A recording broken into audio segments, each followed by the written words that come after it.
ہم اپنے بچے کو نہیں چاہتے ہیں کہ وہ تاریکی کی زندگی گزارے، ادھر سے ادھر ٹامک ٹوئیاں مارتے پھرے،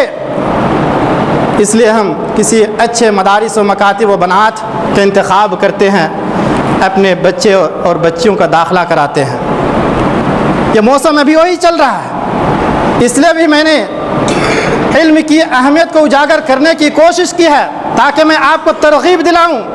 آپ کو بتلاؤں کہ علم دین کی کیا فضیلت ہے، دنیا کے اندر کیا مقام ہے،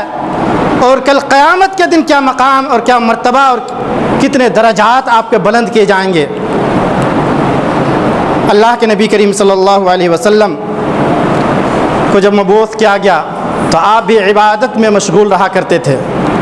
جب غار حرا کے اندر آپ گئے تو قرآن کی جو سب سے پہلی وحی نازل ہوئی